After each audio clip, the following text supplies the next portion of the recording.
es un sorosilicato, todos los sorosilicatos son silicio 2, oxígeno 7. Eso sale de contar sencillamente cuántos silicios y cuánto oxígeno tengo en el grupo, en estos dos tetraedros que se comparten con uno, ¿no? Eso es fácil de hacerlo. Es fácil, ¿no? O dígame si... Sí, sí, es fácil. Bien, esto es fácil de acordárselo. Y esto, si ustedes lo piensan, el silicio 2, oxígeno 7, todos los sorosilicatos, que igualmente nosotros vamos a ver solo del grupo de los epídotos, así que es el epídoto, estos son 8 cargas positivas y esto tiene 14 cargas negativas. Entonces acá tengo un menos 6. Uno debe acordar que son hidratados, así que acá hay una carga negativa. Y esto es lo que, digamos, lo raro, lo poco típico, digamos, de los sorosilicatos. Es que esto que está acá, me voy a marcar otro color. Si ustedes se fijan, es un tetraedro solo de silicio oxígeno 4, que no está coordinado. No está coordinado, pero tengo un silicio y 4 oxígenos, así que esto no está coordinado. Esto es lo que te decía, que algunos en la estructura, si vieron que decía que tenía grupos sorosilicatos, digo bien, serosilicatos, y tetraedros sueltos. Entonces, tetraedros sueltos es lo que te les contaba. Esto en realidad es lo que vamos a ver, es la estructura de los neso, que son silicios que no se coordinan. Y esto tiene, el oxígeno tiene, obviamente, acá hay menos 8, el silicio tiene 4, así que en total es menos 4 cargas negativas. Entonces ahorita tienen que acordarse, los epídotos son básicamente sorosilicatos, de acá sacamos esto, hidratado, sacamos esto, que además tiene un tetraedro, o sea, un pedazo de nesosilicato, que sería esto, y encima, para colmar, tiene un oxígeno extra. En total, que es lo que yo en realidad me acuerdo, y después voy construyendo el grupo, todo esto es el grupo aniónico, todo esto es lo que suma cargas negativas. En total son menos 13. ¿No es menos 12 el oxígeno? Perdón, sí, perdón. Estaba pensando en... Sí, perdón, bien. Ya sé que suma menos 13 y ni lo pensé. Bien, no sé quién me corrigió, pero muy bien. Entonces, yo lo que me acuerdo es que todos los minerales del grupo del epídoto tienen menos 13 cargas negativas y siempre la van a compensar con alguno de estos tres cationes. Algunas variedades meten tierra, ahora Tere le va a contar, meten tierras raras, algunas veces puede parecer magnesio, pero fundamental calcio, hierro y aluminio. Dije un aluminio fuera.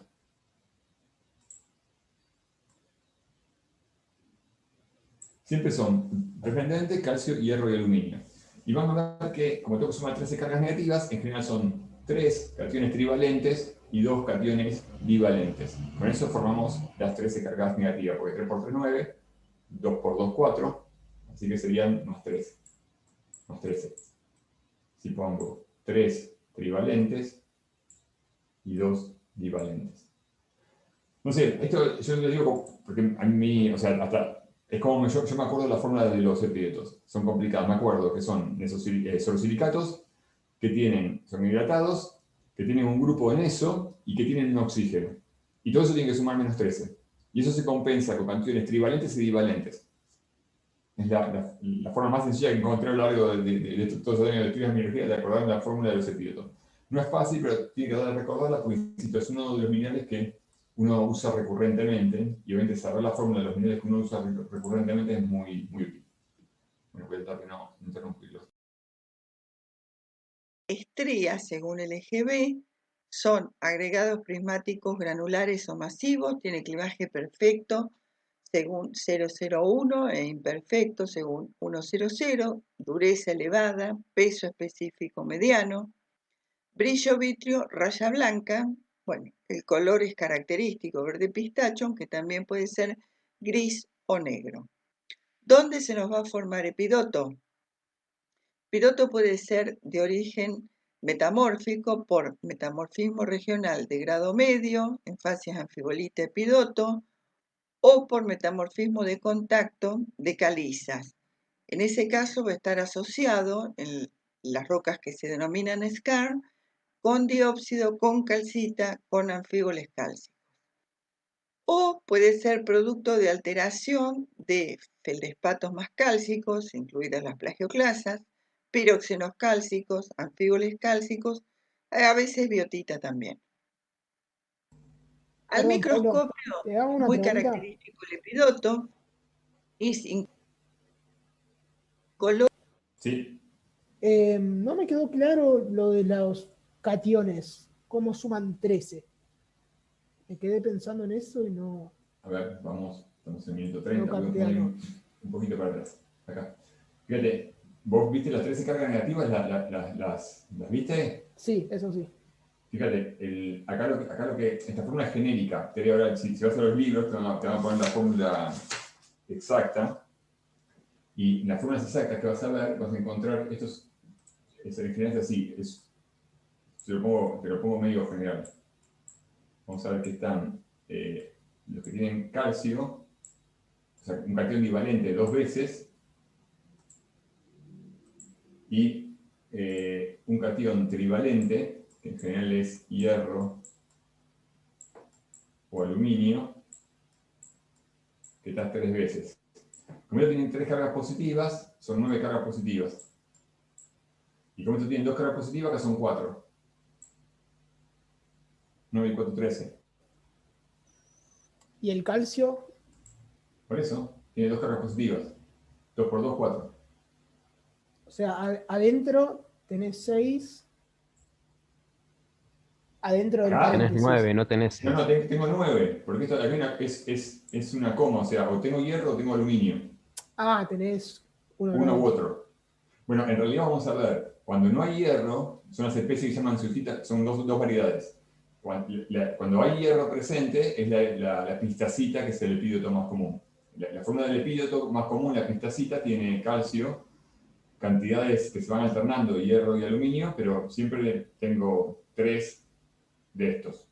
Ves que acá Tere, por ejemplo, te pone, hay dos cationes de aluminio que están siempre. Es una forma de escribir los epídotos. Y el tercero puede ser que tenga aluminio entre gasoilcita y quinosoilcita, o puede ser que haya hierro 3 más, para formar estos 3. Ok, listo. Pero siempre son 3 de estos y 2 de estos. Ok. ¿Entendió? Sí, el aluminio ese que queda afuera, ¿Cuál? ¿Este? ese, no, el de afuera. El del El que óxido de está. aluminio. No, esta es una forma de escribir que hay a ver, O sea, puede la ser forma de escribir ese. acá es una forma genérica de escribir los epídotos. Lo que te está diciendo la fórmula es, esto olvídate, esto es el grupo aniónico. Sí, De acá para acá son las cargas positivas. Te dice, todos los epídotos van a tener 2 aluminios. Todos. Algunos, ven que acá dicen, cuando te ponen dicen, el tercer aluminio, el tercer cation, mejor dicho, trivalente, puede ser, en algunas especies va a ser aluminio, y en otras va a ser un hierro 3 más. sí, eso porque son radios similares, ¿no? El Sí, hierro claro, y cargas iguales. Acá lo que para mí está mal es que acá tienen que ponerle un 2. el calcio. Claro, ahí se le faltó, le falló el 2. Ok, genial. Ahora vamos a ver la fórmula en cada uno del grupo. Damos el minuto 3 por acá. Oro o ligeramente verde o amarillento, que tiene un poco más de hierro. En ese caso puede La ser propiedad voy a pleocroico. saltear para no perder tiempo. Y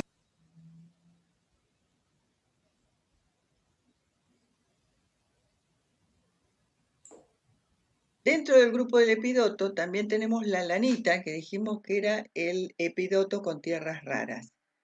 Tiene calcio, manganeso, cerio, lantano, itrio, torio. Hay diferentes variedades de acuerdo al elemento que predomine. En muestra de manos de color castaño o negro, se sustituyen el cerio, el lantano, el torio y el sodio por calcio y hierro, y el hierro 3, manganeso y magnesio sustituyen al aluminio.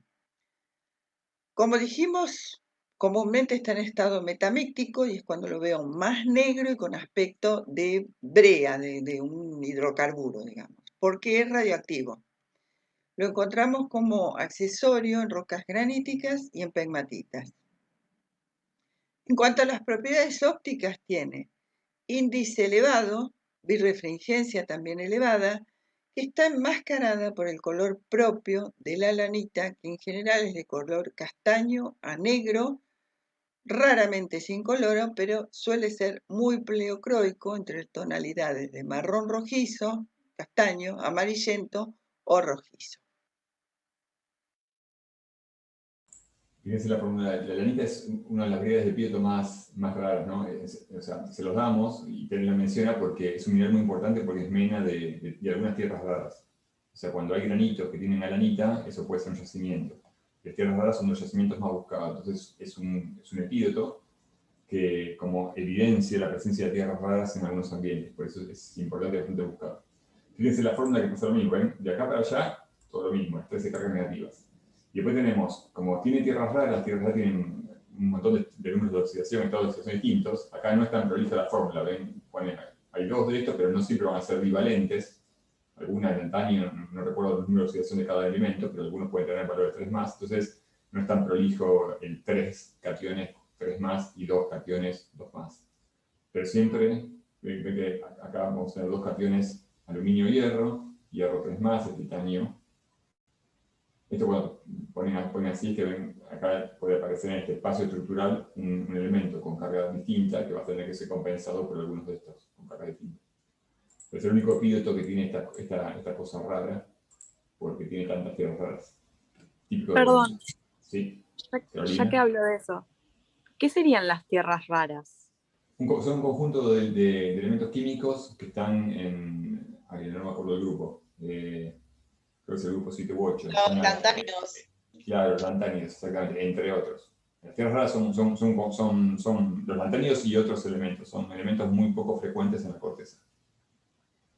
Pero, o sea, ¿se ven ahí en el torio y eso? Sí, aparecen. De acá lo único que califica como tierras raras, me parece lo que puso acá es el lantanio. Ok. Pero puede aparecer europio, si mal no recuerdo, en la lanita. No te quiero decir una cosa por otra, creo que podría aparecer el europio, podría aparecer el torio, claro. Y no me acuerdo, el serio, no, ahí me mataste, ahí no sé si el serio es considerado tierra rara. Son elementos que están por debajo del 0,01% en abundancia en la corteza. Y por eso son tan buscados, ¿no? Y tienen un montón de usos industriales.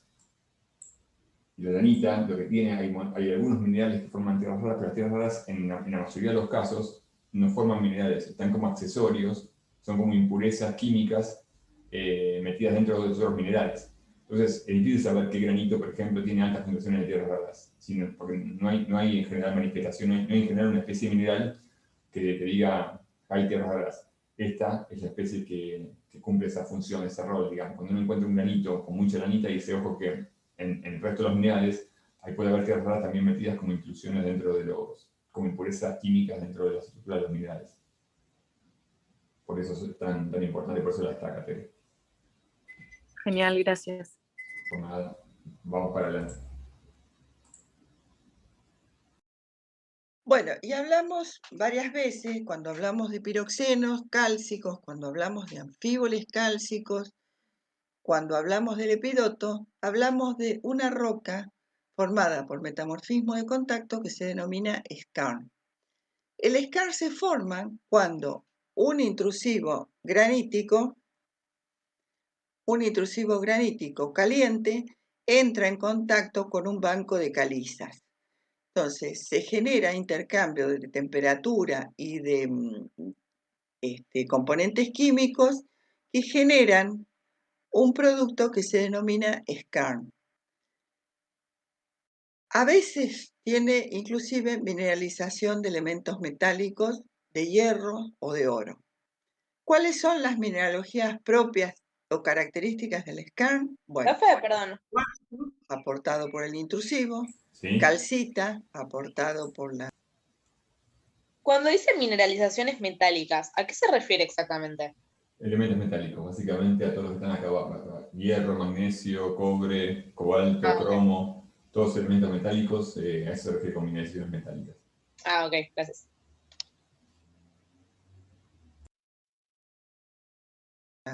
por la caliza, anfíboles cálcicos de la serie tremolita-actinolita, piroxenos cálcicos de la serie dióxido de envergita, granates ricos en calcio, grosularia o andradita, epidoto, titanita, wollastonita y agrego la zoisita clinozoisita.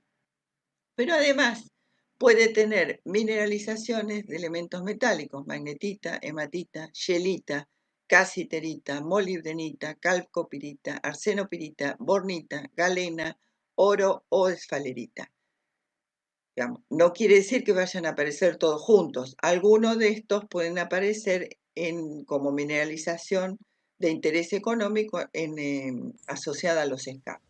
Y esto es una porción de un scan, calcita, granates, diópsido, y en algún lado se verá un verde más clarito que serán los epidotos. Profe, ¿Sí?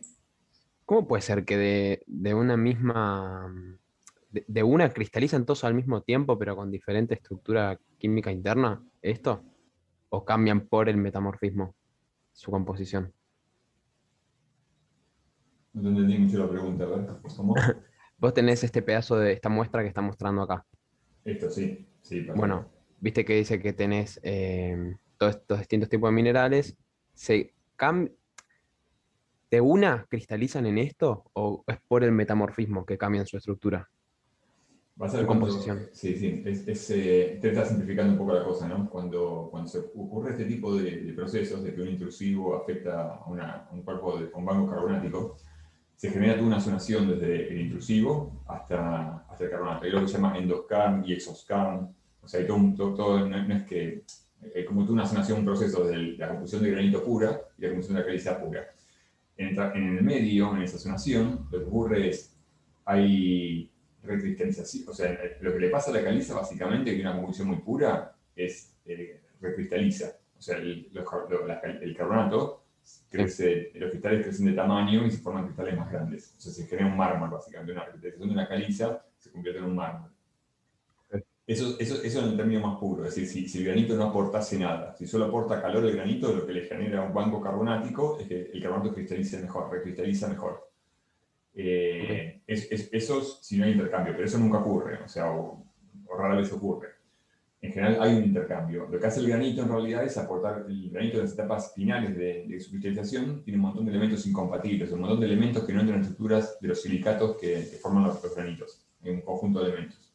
Finalmente todos estos metálicos. Si vos repasás esto, vas a ver, acá tenemos hierro, wolframio, estaño, molibdeno, cobre, hierro, arsénico, cobre, plomo, oro y zinc.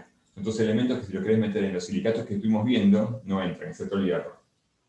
Sí. Entonces son elementos que quedan en un fluido, en un fundido, en realidad no es un fluido, un fundido, que ese fundido es el que reacciona con la caliza. Y la reacción de carbonato más todos esos elementos que tenés en una sopa, si querés, en un magma lleno de sílice y lleno de esto, empieza a formar todos los minerales. Entonces te va a quedar carbonato como realítico seguro vas a tener silicatos, y después el calcio que está ahí metido se va a formar granate, va a formar epídoto con el hierro, va a formar tremolita y quinolita, o sea, son dos minerales que cristalizan desde el fundido a la roca. O sea, la caliza lo único que aporta es calcio al sistema, y el granito aporta todo el resto. Ok. ¿Y este banco de caliza que vos nombrás estaba en estado sólido y se funde Sí, por claro. granito? Sí, claro. Sí, claro. Ok. Sí, estos en general, los casos más comunes, estos bancos carbonáticos son las plataformas carbonáticas que quedaron, ¿no? El ejemplo de esto es que los expertos en scan en general están todos en Italia, son el famoso mármol de Carrara y demás, es una mega secuencia carbonática que está influida por un batolito entero que hizo de esa caliza un mármol, y ahí escaron por todos lados. Y bueno, la roca se puede explotar como ornamental, como mármol, pero aparejado más cerca del granito, está todas las composiciones en realidad de skarn típica que tienen todas estas características de minerales metálicos, que son todos estos, y de minerales un poco más característicos de skarn. Gracias. ¿Un poco más? Sí, re claro. Gracias. Buenísimo. Profe, Sí. entonces, ¿mármol se va a formar o no se va a formar?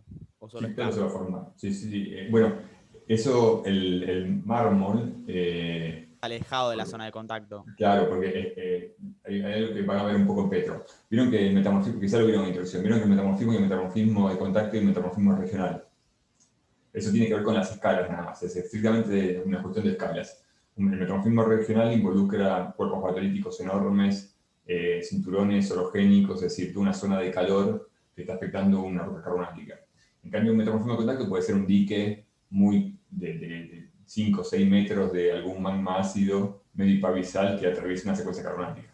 Un dique de 5 o 6 metros no tiene temperatura, se enfría muy rápido básicamente, entonces te genera una parafenesis de Scam, pero no le da tiempo para que recristalice el carbonato. Entonces, los mármoles que digamos, puede haber un cacho de ese carbonato que haya cristalizado mejor, no te forma grandes cuerpos de mármoles. Entonces, el término mármol en general se refiere al metamorfismo regional, cuando hay enormes cinturones de batolitos afectando una secuencia carbonática enorme, también de dimensiones como el de Italia. Entonces ahí se generan los mármoles que todos conocemos. En general el término skarn se refiere más al metamorfismo de contacto, cuando hay pequeños cuerpos plutones, chiquitos o diques, que afectan a secuencias carbonáticas y le generan una mineralización muy cerca de su contacto. Profe, batolito Sí. que eran granitos, ¿no? Batolito es un término que refiere al tamaño de la intrusión. En general son cuerpos enormes, por eso se entiende batolito. Lo que pasa es que la mayoría de los cuerpos enormes plutónicos son graníticos, Ah, ok. son ácidos. Bien, bien. Alguien me pregunta si metamítico es radioactivo. Gabriel. Sí, yo justo. Sí, vamos a ver que los minerales metamíticos son minerales que tienen en su composición algún elemento radioactivo, y ese elemento radioactivo lo que hace es destruir la estructura propia del mineral. Es decir, el decaimiento isotópico, cuando emiten determinada radiación, pero en general es radiación rayos gamma, hace que se destruya la propia estructura interna del cristal y termina con una especie de masa amorfa. Por eso dice metamítico, es una forma de decirle metastable. Pero Ok. sí, casi todos los minerales metamíticos son radioactivos. Genial. Entonces, para formar un mármol involucra un intrusivo, un cuerpo intrusivo que haga contacto con... Siempre. Yo tenía entendido que era solamente por presión, por esfuerzo de presión en calizas. No, sobre todo necesitas calor para formar mármol. Es un metamorfismo. Los mármoles son un tipo de roca que se crea por metamorfismo regional, de vuelta, insisto, de fases de esquitos verdes, si mal no recuerdo, o sea, es un metamorfismo avanzado que requiere no solo presión, sino temperatura. Con presión sola, un mármol lo que lo haces es lo trituras, lo haces frágil, porque es un mineral frágil. O sea, con presión sola no generas no sé, una protomilenita, no sé qué harás, harás una porquería, o sea, haces como un jaboncillo, se rompe de nada. Necesitas calor fundamentalmente para que cristalice. ¿Y limestone es caliza? Sí. Me confunde un poco el Hornfeld que está ahí marcado. Y bueno, porque esto es una pelita. ¿Ves? El Sí. metamorfismo de contacto sobre pelita te genera un Hornfeld. El Un metamorfismo de Hornfeld, contacto claro. sobre una caliza te genera una skarn. Claro, pero ahí está marcado, o sea, como que el Hornfeld también estaría... No, no, vos está decís, debajo, lo ¿no? negro, claro, el Hornfeld Ahí, siempre ahí, abajo. ahí me acerqué y vi que está debajo. Yo pensé que estaba Claro. como por encima y no No, entendía por no. qué el contacto con la No, caliza se generaba el Hornfeld. Pero ahí, no, ahí lo vi el bien. Hornfeld lo vas a tener acá en la caliza, perdón, en las pielitas y acá. Eso va a ser Sí, sí. Hornfeld. Y el scan va a estar, obviamente, en toda esta parte. Genial. Acá va a ser el scan y acá va a ser el scan. En el gráfico, me imagino, pusieron esto de pelitas, porque en los scans típicos siempre hay algo que actúa como sello para que los fluidos no se vayan. Por eso le pusieron pelitas. Porque si acá hubiese una roca porosa, los fluidos se van y el scan es muy pobre en elementos metálicos. Bueno, estamos yendo a la clase de yacimiento. Sigamos un poquito. Es acá donde podemos encontrar el piroxenoide, wollastonita también, y la titanita. Si volvemos un poquito para atrás, esta foto de epidoto es un corte delgado de un skarn. Tenemos el epidoto, esto es titanita, ya lo vamos a ver un poquito más adelante, esto es diópsido. Y acá parecería que hay un poco de diópsido también, un poco de titanita también. Cuarzo, que nos falta, puede haber plagioclasas cálcicas.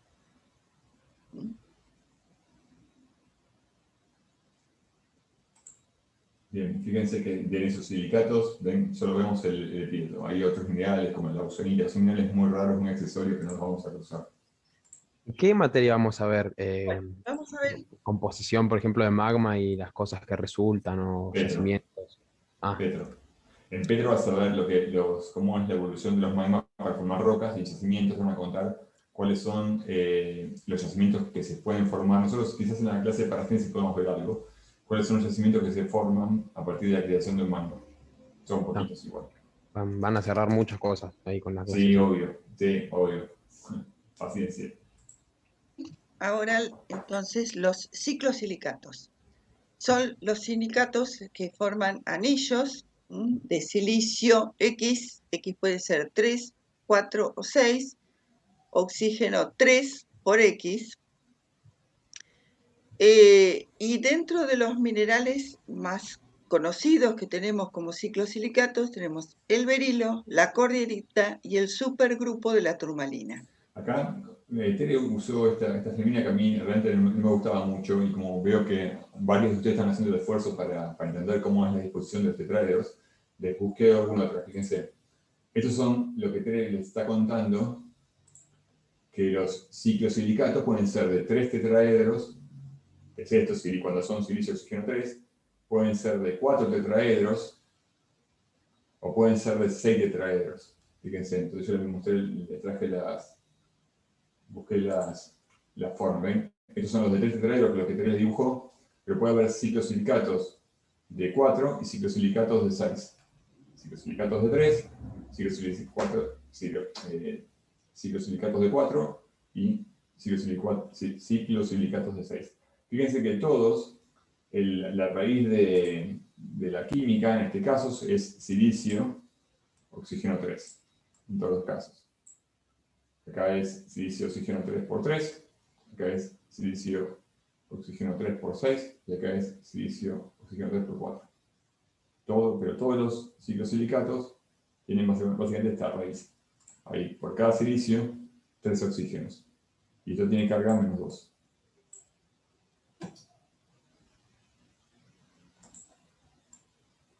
Van a ver, ahora creo que se los va a decir, estos son muy raros, los ciclosilicatos, por lo menos lo que yo recuerdo ahora, más comunes, todos son ciclosilicatos de 6 tetraedros unidos. Son los más comunes. Yo ahora no recuerdo ninguno que tenga 4 o 3 tetraedros. Hago una pregunta. ¿Sí? Cada tetraedro. Por la fórmula esa de turmalina que está ahí. Sí. Yo tengo anotada una que había anotado en intro y Ujú. tiene más cosas. No sé si esta es como la más esencial o, por ejemplo, tengo en lugar de sodio, tengo entre paréntesis sodio y calcio. Sí, porque la turmalina uno se lo recuerda a la turmalina como un aluminio silicato hidratado de boro y todo el resto. O sea, vamos a ver, Tere te va a decir, hay un montón de reemplazos de estos cationes ahora con turmalina. Puede ser tranquilamente que tenga calcio.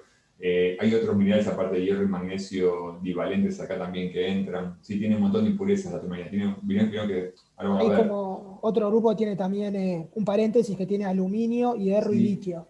Sí, puede tener cromo también, hay un montón de cationes que pueden tener estructura de la turmalina. Estos minerales que en general tienen estructuras así en anillos, en el centro de los anillos y en la periferia se pueden albergar un montón tienen espacios grandes y pueden ser ocupados por un montón de elementos.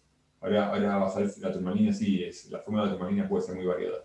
Nosotros eso- lo que tenemos que saber qué sería esta que está acá, digamos, lo más esencial. Sí, lo más esencial es recordar que es un ciclosilicato, que es hidratado, que tiene aluminio y boro. Esto es fundamental porque la génesis de la turmalina está asociada mucho a esto. El boro es el único mineral que se lleva el boro que queda en los últimos estadios de cristalización de un magma. Entonces, por eso es importante recordar que tiene boro, porque de ahí sale, es el único mineral que concentra este elemento. Y después, bueno, los cationes que aparecen, los que son raros, digamos, de recordar, porque hay muchos, son este paquete. Porque como voy a decir, puede haber calcio, puede haber cromo, puede haber hierro y aluminio, puede haber un montón de cosas acá. Pero usted tiene que recordar bastante que son aluminiosilicatos hidratados de boro y otras cosas. No le vamos a pedir la fórmula turmalina, es muy malo pedir la fórmula turmalina. No se preocupen. Aparte, necesito la de Piotr, es muy importante porque ustedes la vamos a ver para algunas ecuaciones químicas, el metamorfismo. Pero la turmalina no es un mineral que aparezca en rocas metamórficas. Aparece sí en algunos esquistos, pero no es una fórmula que se use mucho para reacciones. Es decir, alcanza con que se acuerden que tiene aluminio, boro y deshidratado. De esos anillos comparte 2 oxígenos con otros tetraedros para formar exactamente los anillos de 3, 4 o 6 tetraedros. Además tenemos cationes en coordinación 6 con el oxígeno y cationes un poco más grandes en coordinación mayor. Entonces, la estructura del berilo son anillos de 6 tetraedros que se apilan o se ubican paralelamente al eje C. Entonces, estos anillos paralelos al eje C se coordinan con cationes como el berilio, que tiene número de coordinación 4 con el oxígeno, también coordinación tetraédrica, y a su vez alojan dentro de esos conductos o cañerías, alojan otros cationes como el aluminio en coordinación 6 con el oxígeno.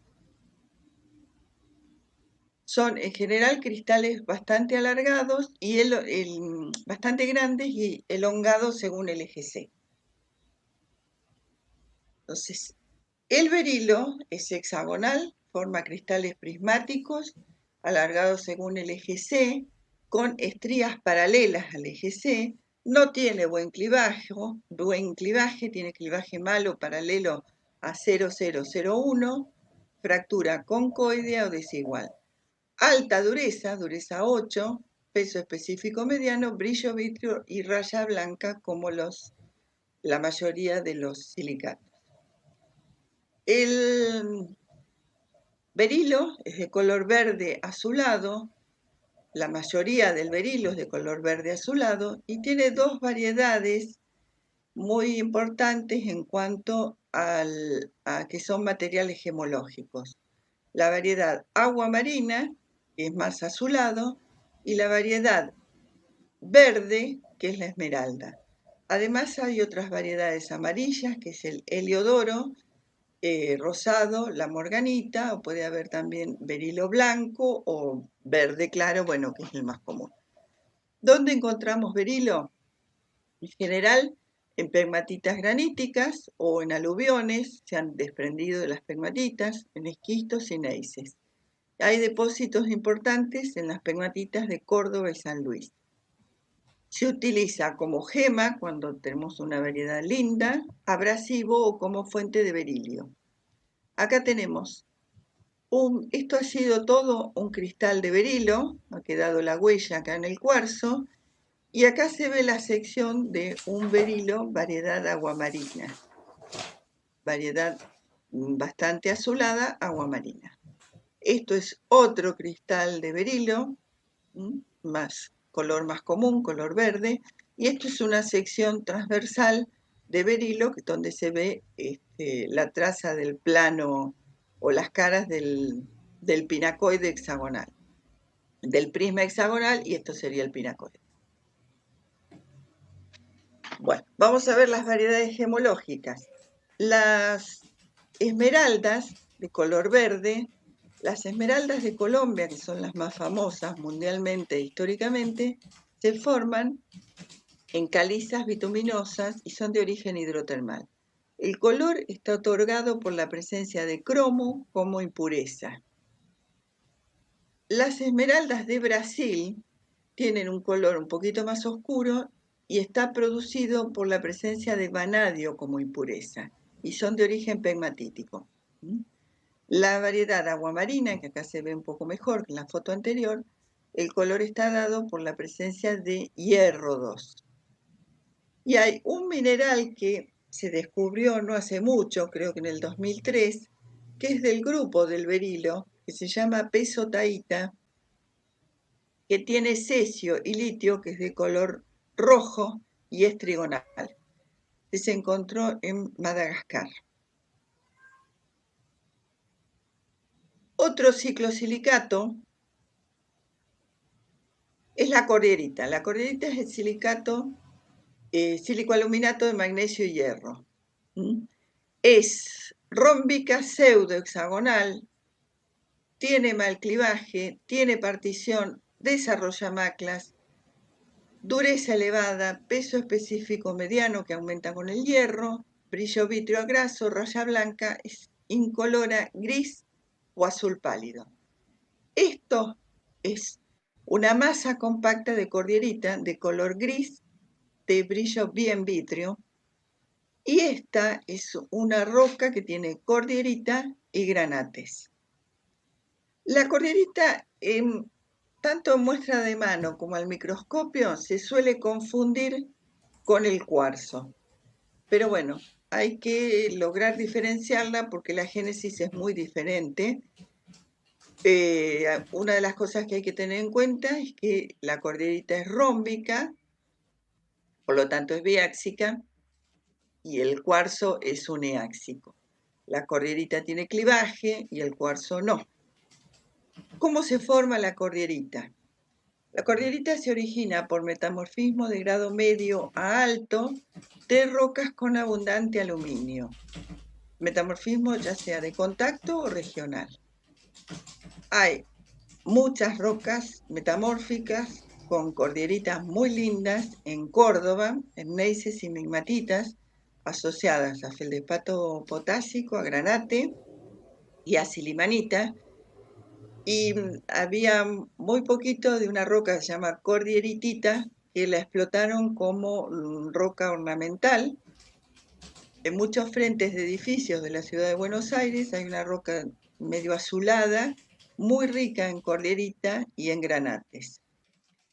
Se utiliza como gema, tiene una variedad transparente que se llama iolita, es esta.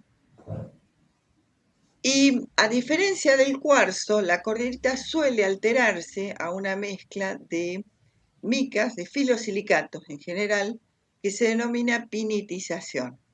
Eso nos sirve también para diferenciarla del cuarzo.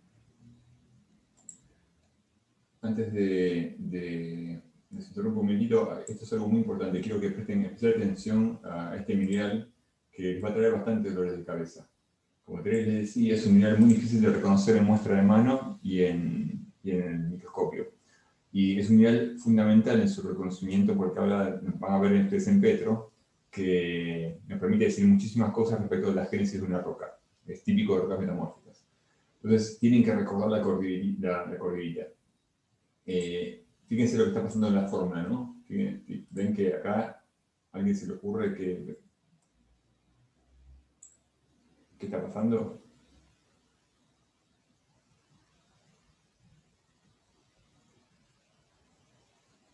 Dijimos que todos los ciclosilicatos eran un múltiplo de silicio oxígeno 3. O sea, si acá tengo 18, significa que, multiplica esto por 6, ¿no? Debería ser silicio 6, oxígeno 18.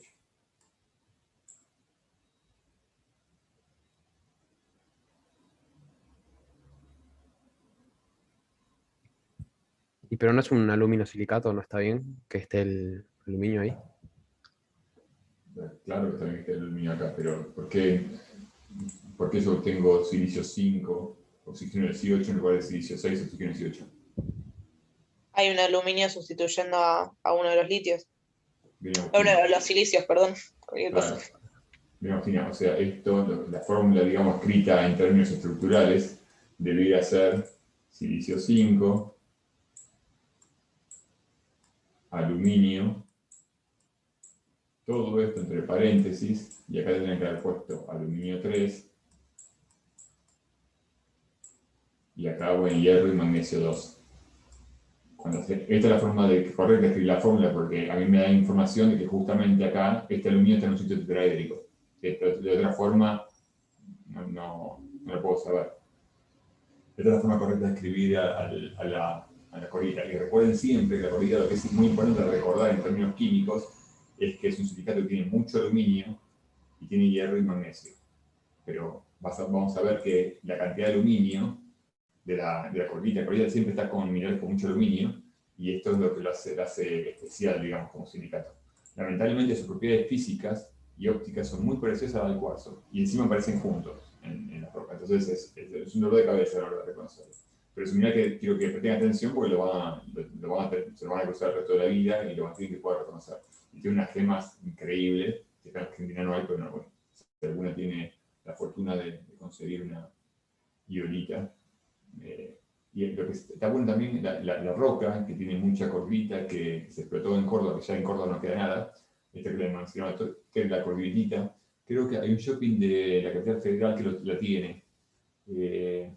Voy a tratar de rastrear cuál era y se los paso, porque realmente si algún día están por ahí, es una roca. Y creo que el edificio de Amelita Fortabat, en Puerto Madero, también tiene una parte de su basamento, o sea, la parte inferior del edificio, corbitita. Es una roca preciosa, es una roca media azulada. Y es, como están cortes pulidos, ahí se ven las características de la corbita. Bueno, alguien me preguntó otra cosa, que lo vamos a hacer rápido porque no quiero demorarlo mucho tiempo, que era la diferencia entre partición y fractura. Fractura refiere como propiedad física, la fractura, si ustedes van a la definición, es la superficie de un plano que no es clivaje. Y la fractura, se recuerdan, se clasifica como regular, irregular, concoidea, subconcoidea, pero refiere a la morfología de esa superficie de ruptura. Partición son planos paralelos de fractura que ocurren sobre cualquier prisma, sobre cualquier en realidad sólido, cuando yo lo someto a un esfuerzo, o sea, que hay un sigma, o sea, un esfuerzo principal en una dirección, y los esfuerzos principales se llaman sigma 1, y esfuerzos menores en las otras. Cuando un sólido está en una estructura así confinante, con gradientes de presión distintos, lo que se observa es que no se quiebra de cualquier forma. Se quiebra siguiendo planos, esto lo van a ver en geología estructural también, con ángulos muy particulares que tienen que ver justamente con las propiedades físicas del mineral y con la disposición de los esfuerzos del sigma 1 y del sigma 3. Entonces son planos paralelos, por eso son planos paralelos, y a veces se los confunde con clivaje, porque son paralelos. La diferencia es que son mucho más irregulares que el clivaje. Bueno, el clivaje es un plano de debilidad química en estructuras, y es un plano súper recto, como ustedes lo conocen. Entonces las particiones en general se ven muy bien en las turmalinas o en los epídotos, en los berilios. Son planos bastante irregulares, y si uno tiene un mineral que tiene clivaje, con un punzón o cualquier cosa, uno puede, con un pequeño golpe, puede generar más superficie de clivaje porque lo va rompiendo, va sacando como láminas. Un cristal que tiene partición, estos planos de fracturas se ocurren cuando están los esfuerzos. Si yo ya le tengo la mano en minerales porque ya no está sometido a estos esfuerzos, así que si yo quiero generar un nuevo plano de partición no puedo, porque no son planos de debilidad estructural, son planos de fractura. Espero que eso se haya entendido. Lo van a ver también en la clase de práctica, supongo, esto de clivaje y partición. Sigamos con... La cordillerita habían dicho que era series de óptica, pero ¿era uniáxico o biáxico? Eso es óptica igual, sí. La cordillera es rómbica. Si es rómbica, es biáxica. Biáxico. Ah. La propiedad óptica la Vamos a vamos a ver pasar. al microscopio. Son un montón. Y Tel le dedica un montón de tiempo justamente porque es difícil de reconocer. Pero eso lo vamos a ver más adelante.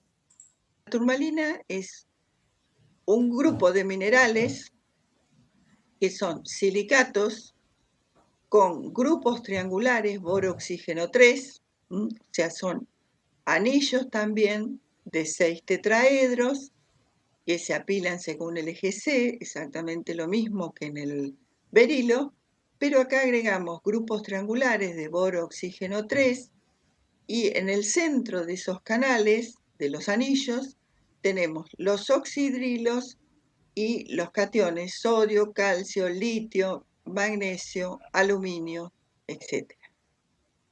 Tiene una composición muy amplia, por eso nos da varias especies de turmalinas.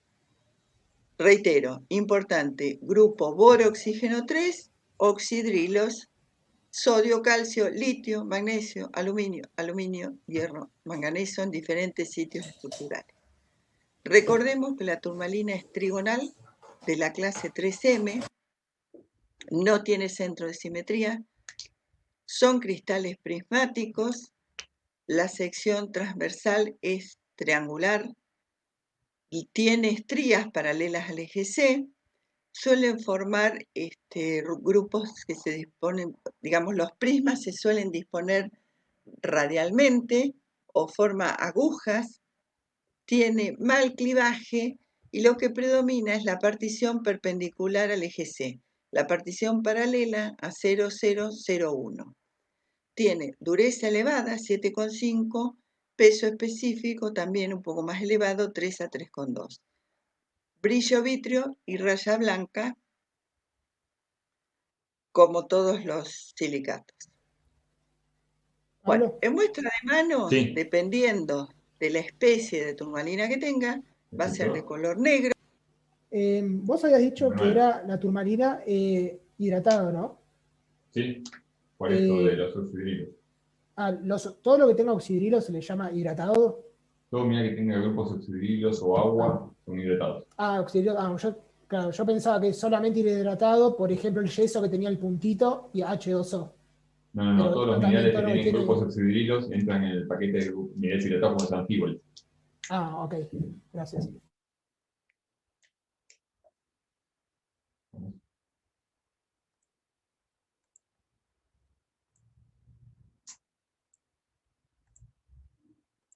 Negro, castaño, incoloro, rosa, azul, verde. Encontramos en pegmatitas graníticas, en rocas metamórficas, en venas hidrotermales o como accesorio en rocas ígneas ácidas. Son muy abundantes los depósitos de turmalina en las pegmatitas de Córdoba y San Luis, de vuelta en las sierras pampeanas. Acá tienen cristales de la turmalina variedad Chorlo, la negra, que es la rica en hierro, prismas alargados según el eje C, o las secciones basales de forma más trigonal. ¿Para qué se utiliza la turmalina?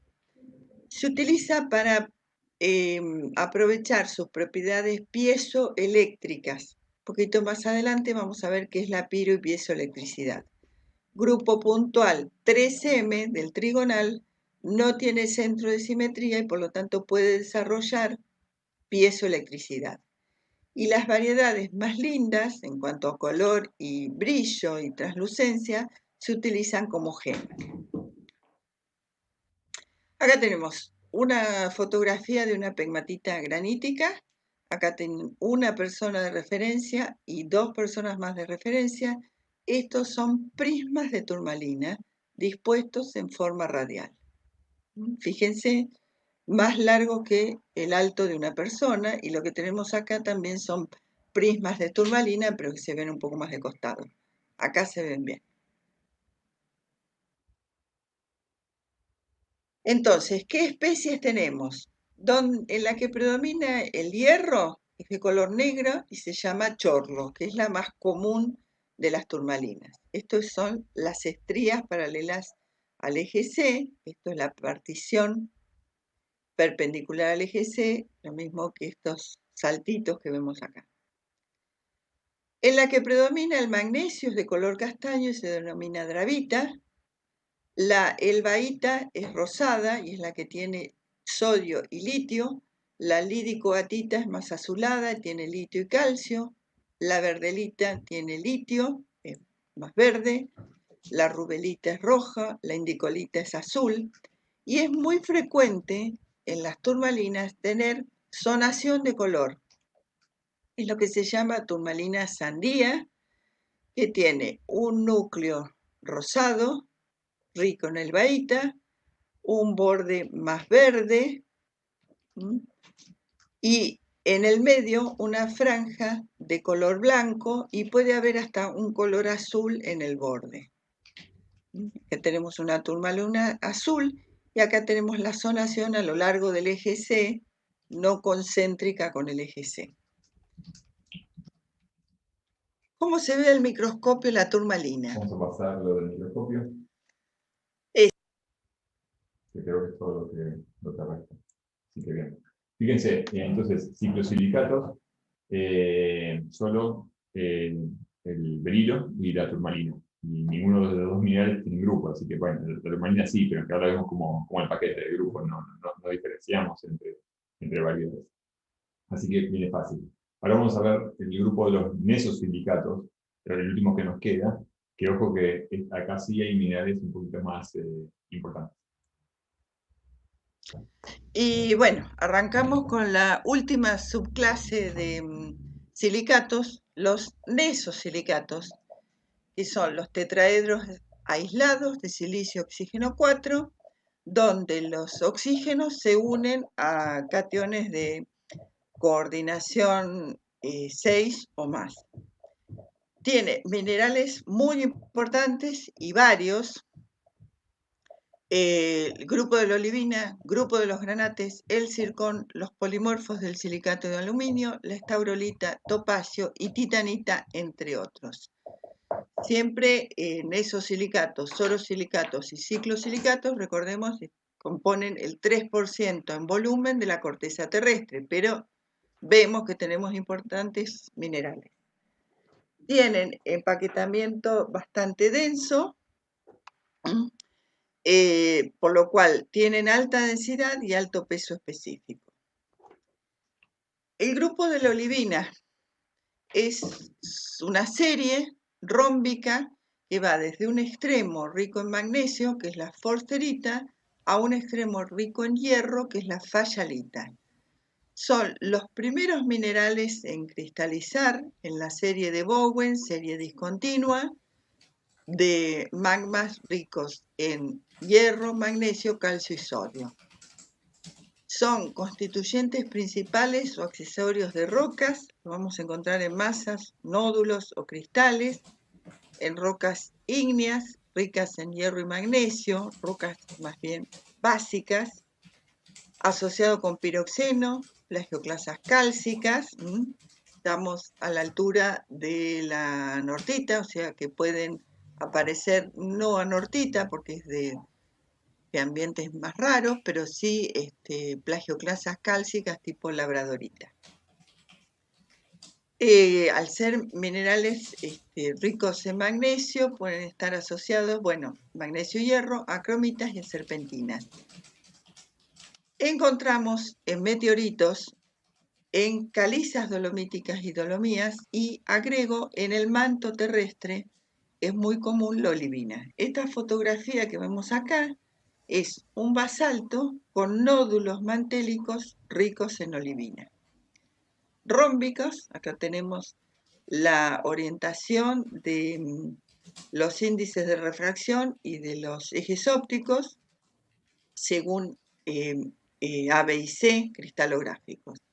Forman prismas, pinacoides y bipirámides, tienen dureza y peso específico elevado, es de color verde, amarillento a oliva, y la variedad translúcida se utiliza como material gemológico, lo que se denomina peridoto.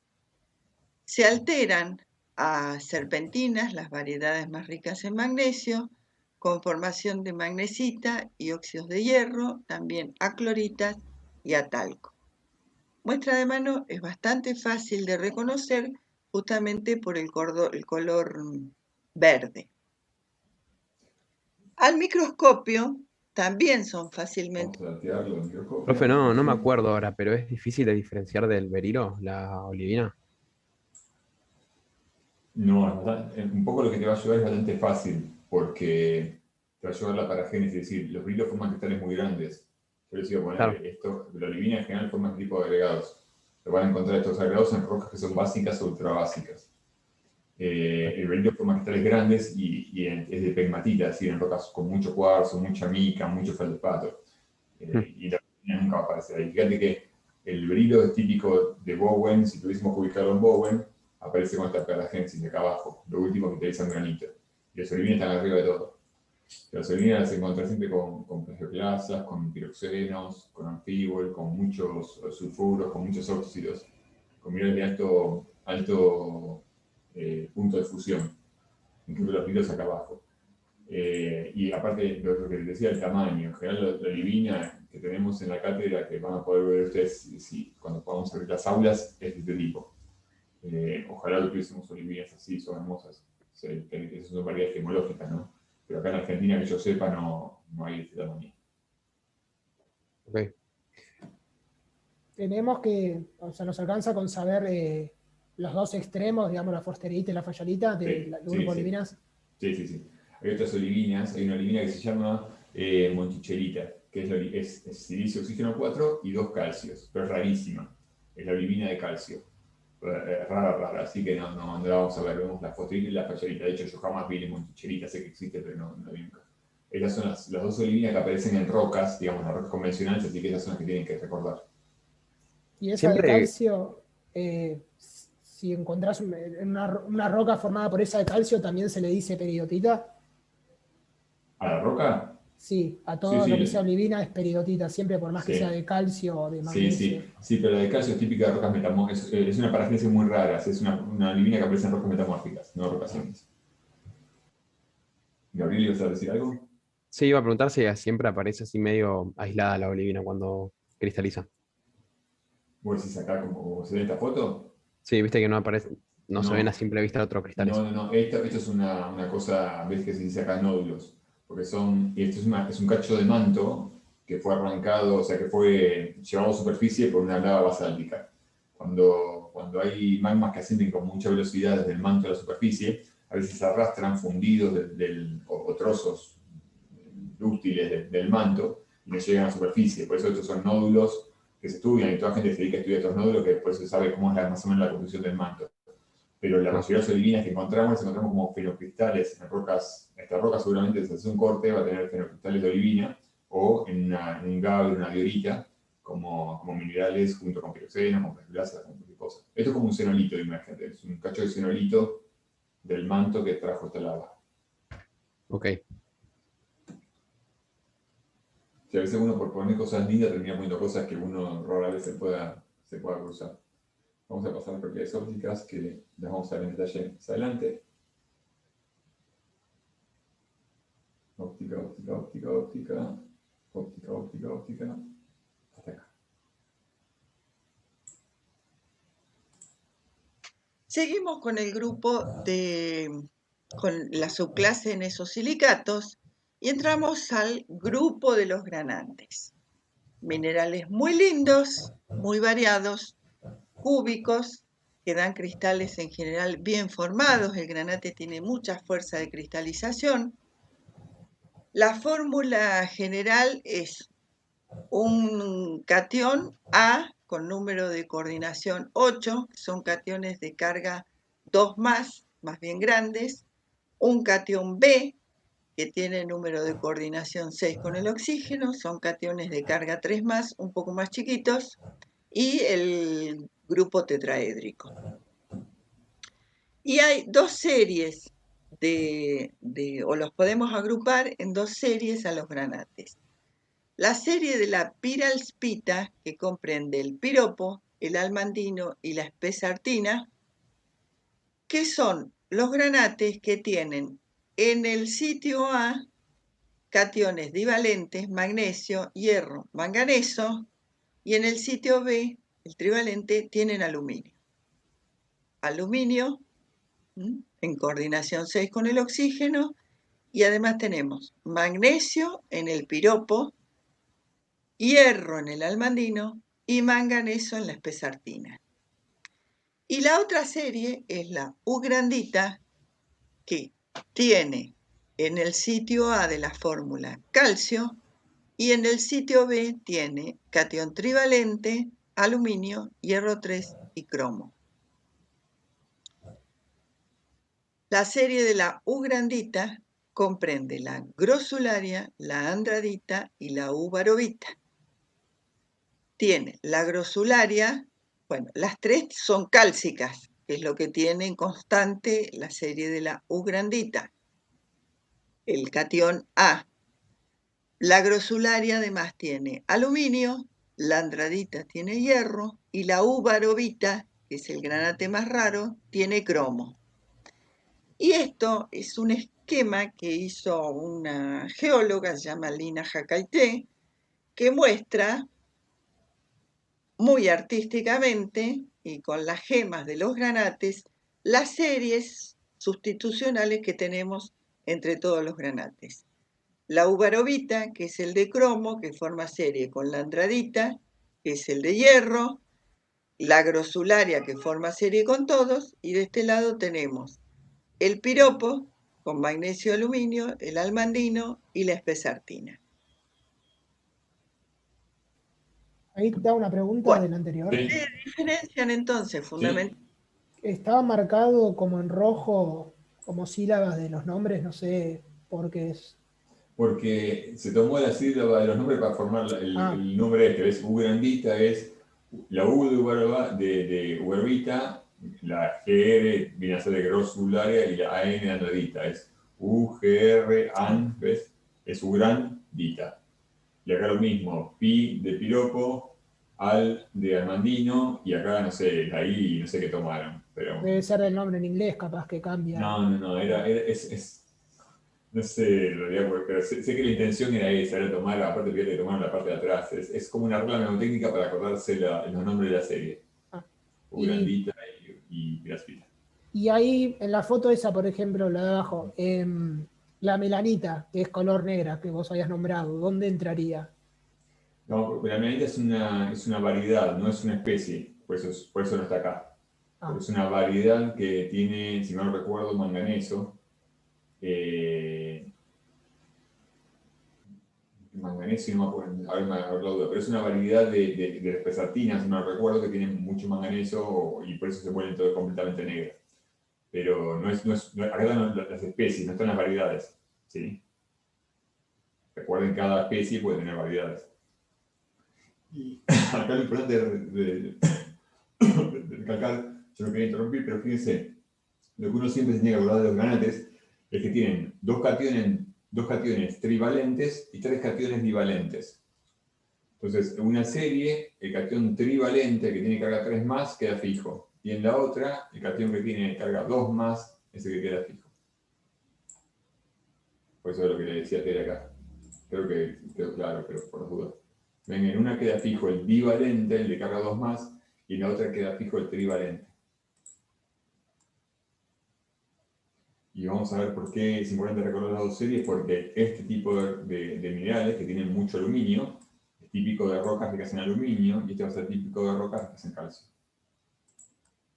Ahora Tere creo que les va a contar un poco en detalle eso.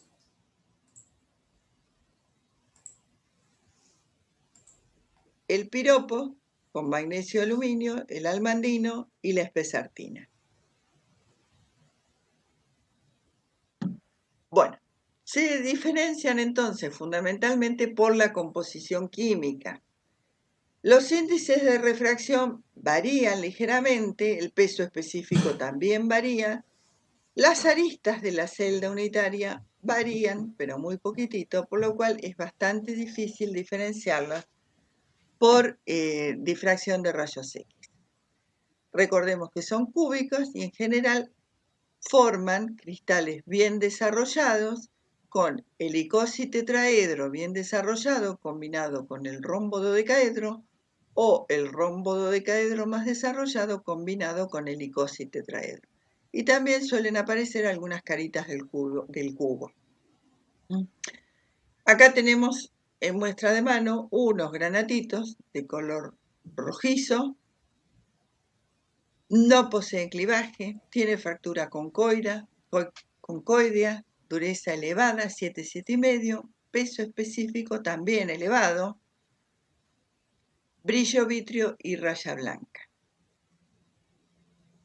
Entonces, viendo esto, los índices son muy parecidos, el peso específico varía pero muy poco y la arista de la celda unitaria también varía un poco.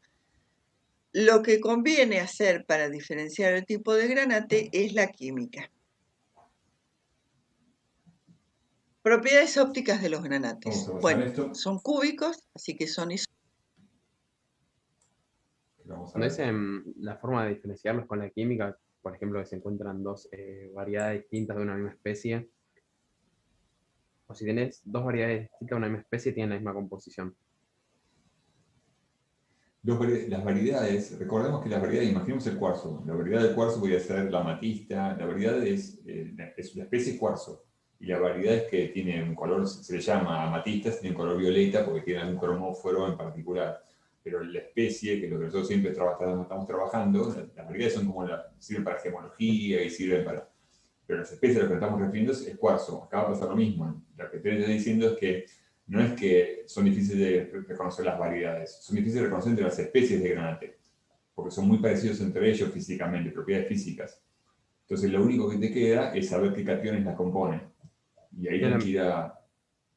Eso era mi pregunta, ¿qué hacen? ¿Qué van al microscopio? ¿Hacen un corte, algo así? No, tenés que ir a, si querés saber la especie tenés que ir a química, tenés que agarrar, tenés dos opciones. O concentrar los granates y los mandás a hacer análisis químico de alguna técnica espectrométrica cualquiera, o podés hacer un pulido de la roca y lo llevas a un microscopio que tenga un EDS, o sea, lo que se llama espectrometría de electrones, y te puede decir la composición química de los granates. Lo que hacen es irradiar, no sé si vos tenés tiempo de ver esas técnicas, pero irradian al mineral con radiación de rayos X, de modo tal de obtener los elementos característicos, los saltos, digamos, de los electrones característicos de cada elemento, y con eso se dice la composición muy exacta del mineral. Hay muchas técnicas químicas.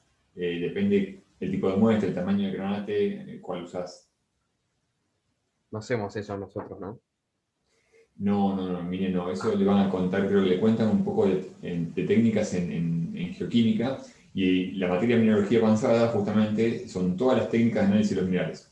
En mineralogía avanzada estamos todo un cuatrimestre estudiando algunos conceptos de mineralogía que te quedan fuera de la currícula básica, porque ya la mineralogía avanzada es una materia orientada para gente que se dedica a petrología, geoquímica o a yacimientos.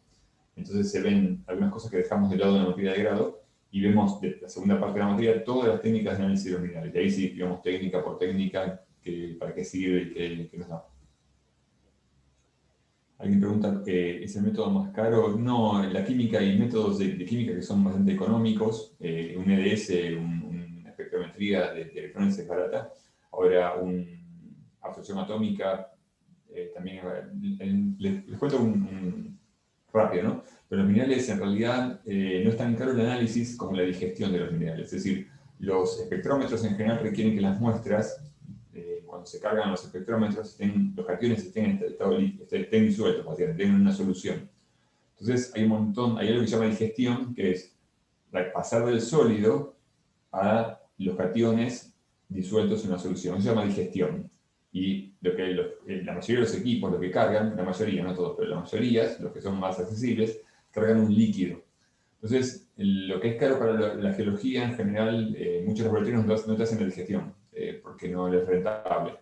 Entonces, uno tiene que recurrir a laboratorios específicos que sí la hacen, y por eso se encarece el estudio. Pero si no, un estudio de espectrometría de un fluido cualquiera es relativamente económico.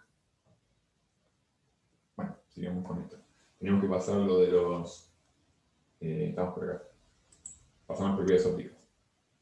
Hay varias especies, como vimos recién, de los granates. El piropo es el rico en magnesio y aluminio y es el granate de alta presión.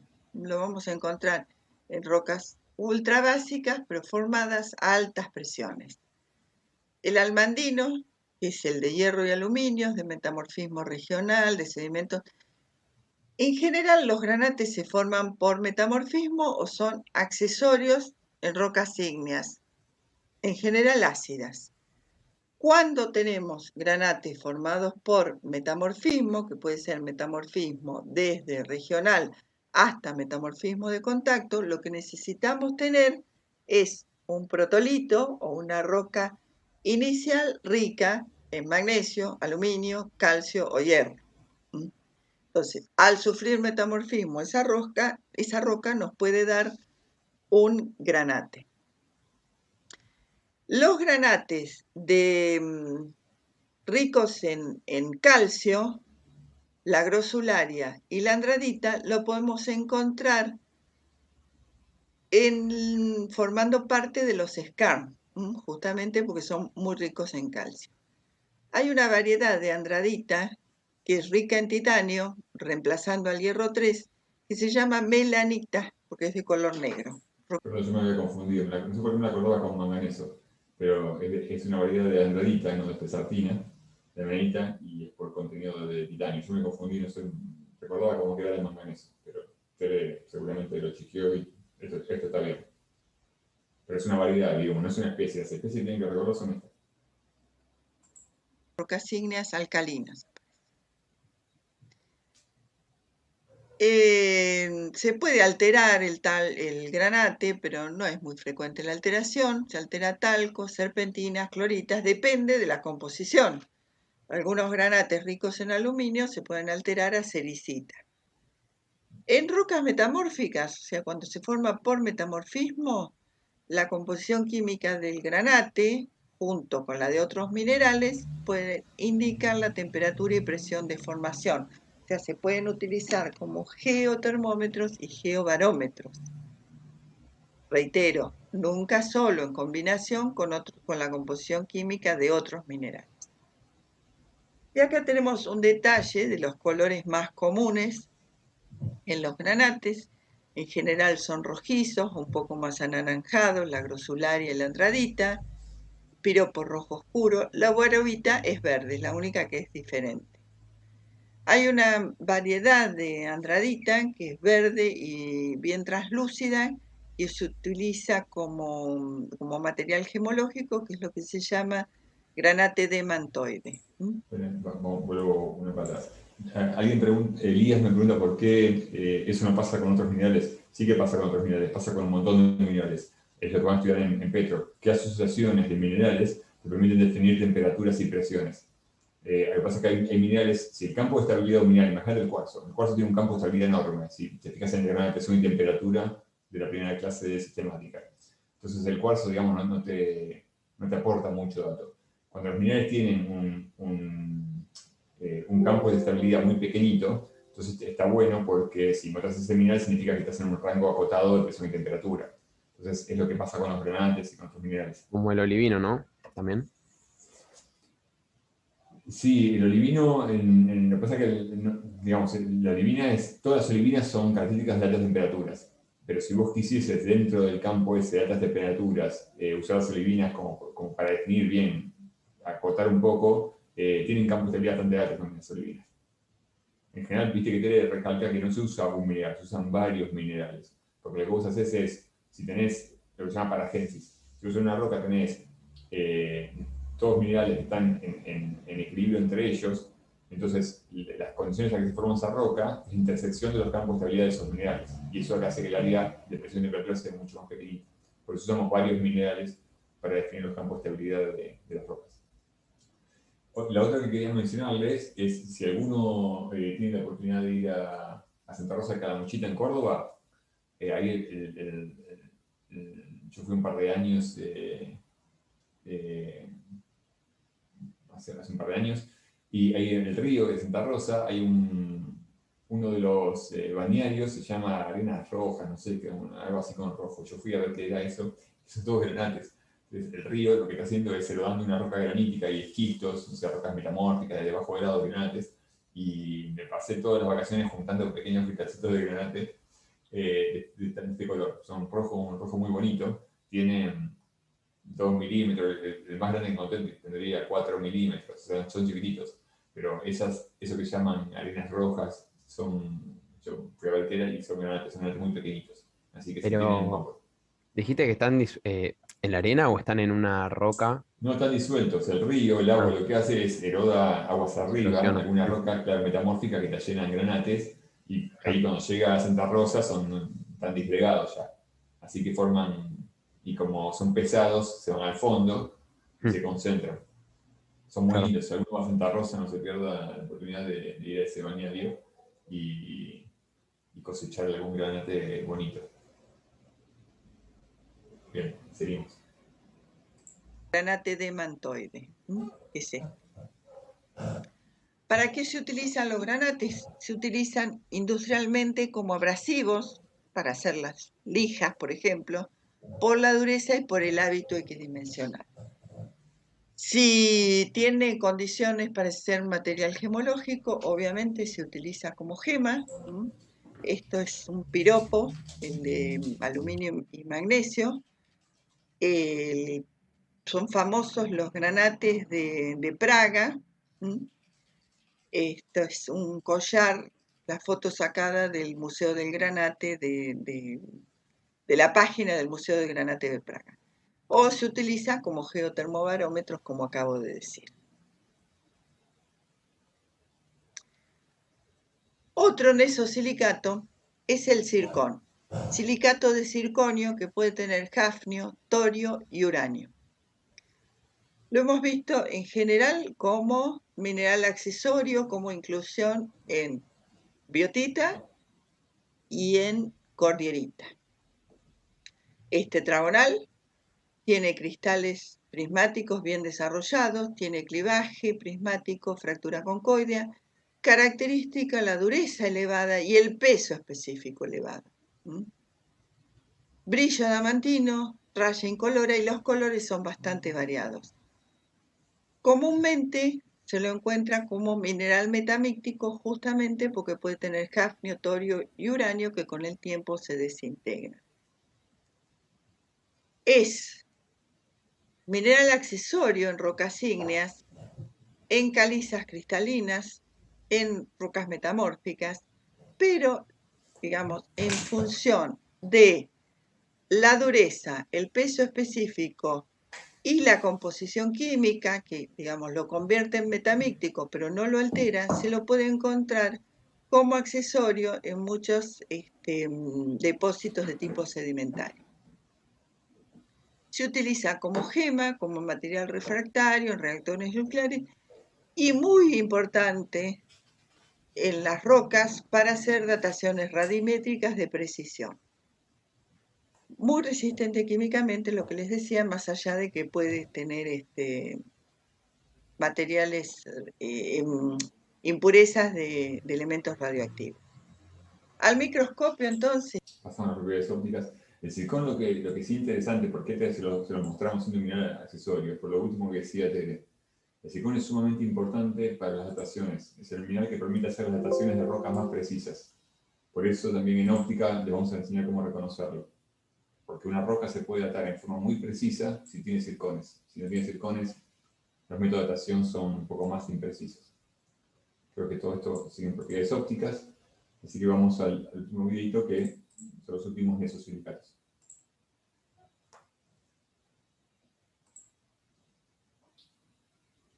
Bueno, y los últimos nesosilicatos, tenemos el grupo de los polimorfos del silicato de aluminio. Silicio, oxígeno 5, aluminio 2. Son 3 polimorfos, 2 rómbicos y 1 triclínico. Andalusita y silimanita rómbicos y la cianita triclínica. Tienen buen clivaje los 3. La andalusita tiene secciones basales parecidas a las de los piroxenos, con el clivaje que se corta, 2 direcciones de clivaje prismático que se cortan a 90 grados.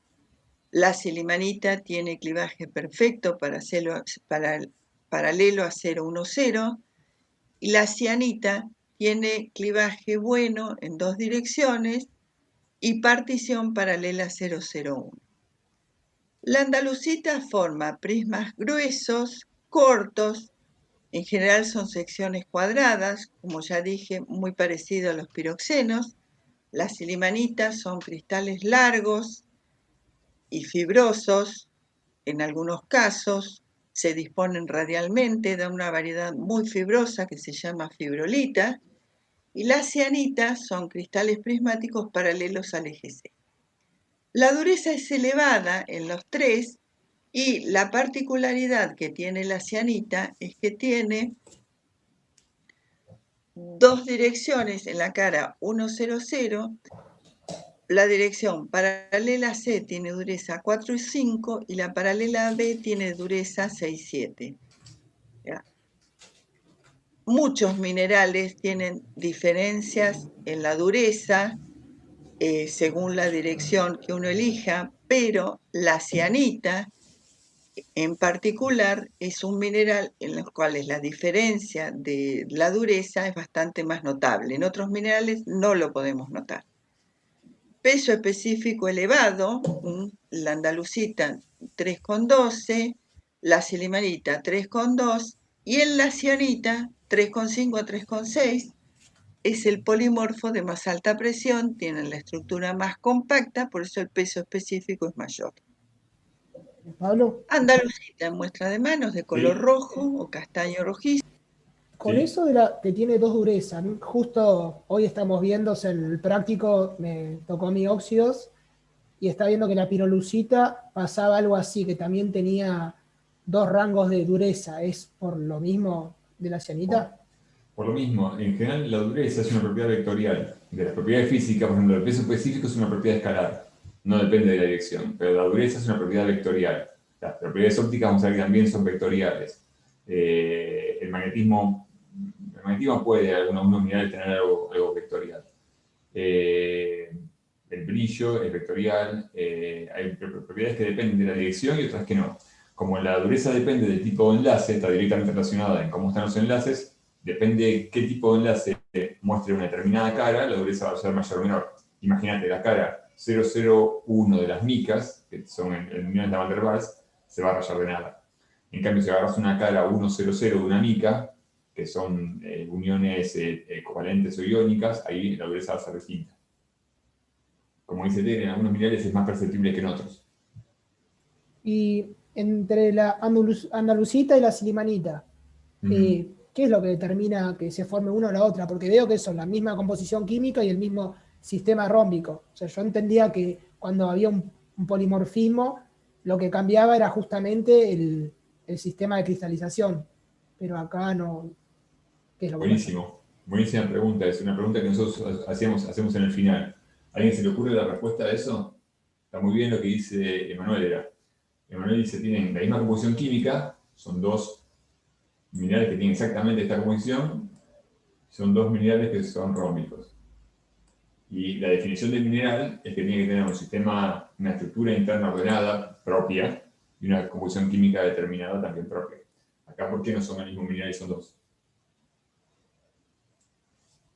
Era una pregunta final que solíamos hacer hace tiempo. A veces vuelve. Las condiciones de formación, se me ocurre. No tiene nada No, que ver. fíjate que en la definición del mineral no están las condiciones de formación para definir una especie u otra. Puede ser que tengan distinto grupo puntual. Muy bien, Franco. En realidad va por ahí. O sea, alguna premisa estamos, fíjense, lo que Franco se dio cuenta es que algo de lo que estamos diciendo está mal. No tiene, sí, o sea, quiero decir, tiene la misma composición química. Y sí, ahí no hay mucho misterio, o sea, tienen la misma composición química. Ahora, tienen la misma estructura interna, que digan rómbicos, significa que tienen exactamente la misma estructura interna. Franco dice, bueno, que capaz esta es la aloédrica del rómbico y esta es una meroedría del rómbico. Eso podría ser. Está muy bien, o sea, Franco se dio cuenta que el rómbico esto no me alcanza ni decir que tiene la misma estructura. Ahora, en el caso puntual las dos son de la clase aloédrica del rómbico. La pregunta es, ¿eso significa que tienen la misma estructura interna?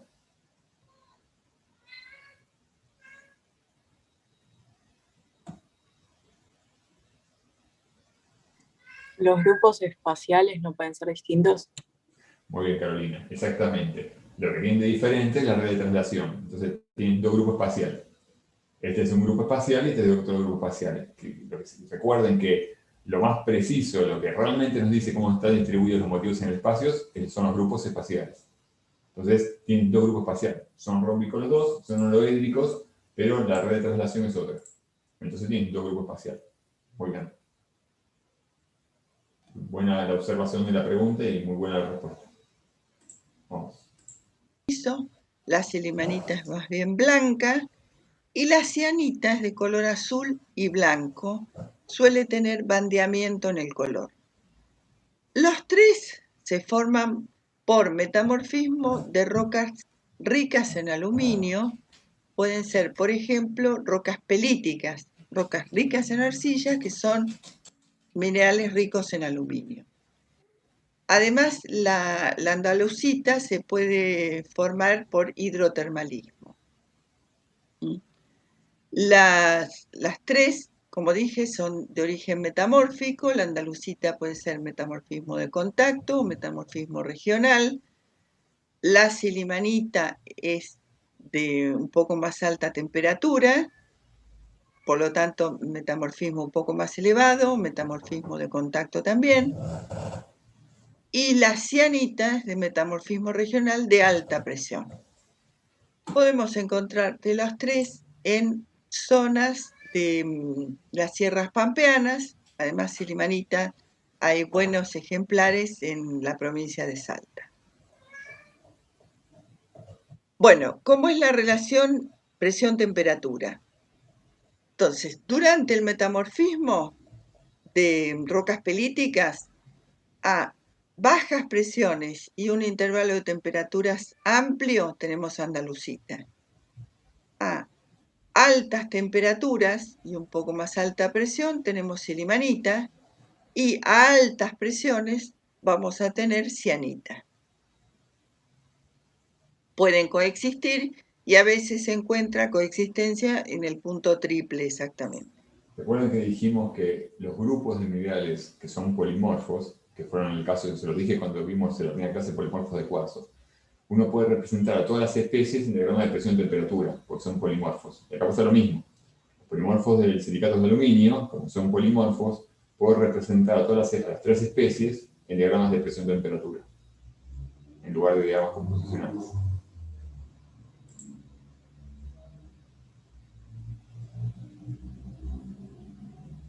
Propiedades físicas y ópticas de la andalusita. Bueno, es rómbico, tiene clivaje definido, secciones basales con clivaje a 90 grados, como ya dije. Son prismas gruesos y las secciones basales son cuadradas, parecidas a las de los piroxenos. Dureza elevada, peso específico, bueno, color rojo, castaño rojizo. Al microscopio... Vamos a pasarlo de las propiedades físicas, las propiedades ópticas.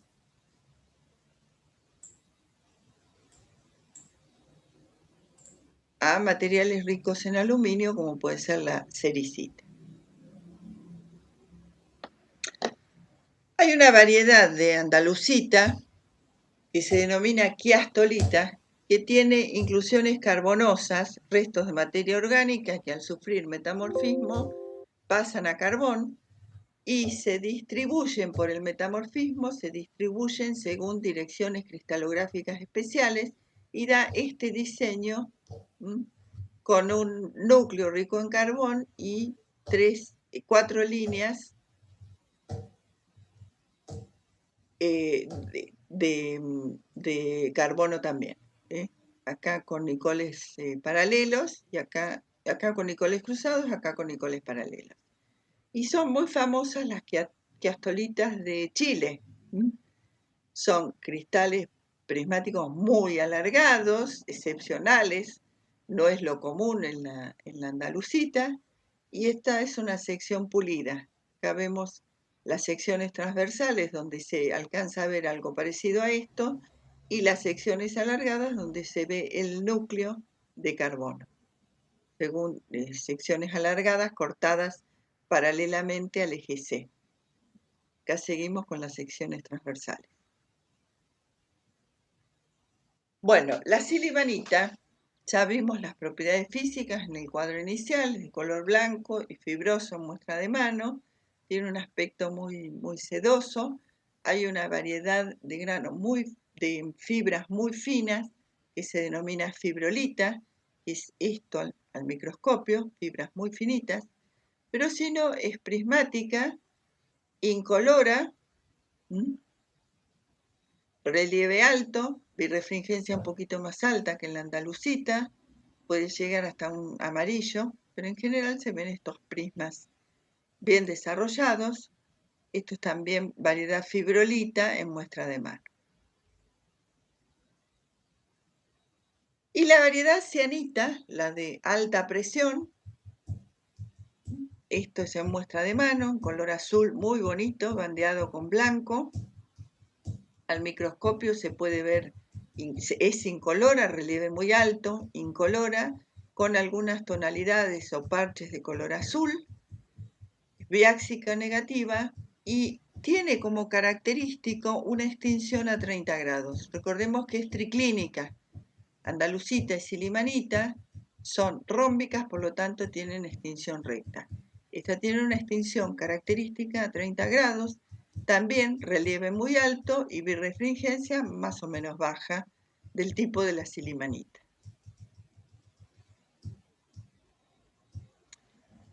Otro nesosilicato de origen metamórfico es la estaurolita.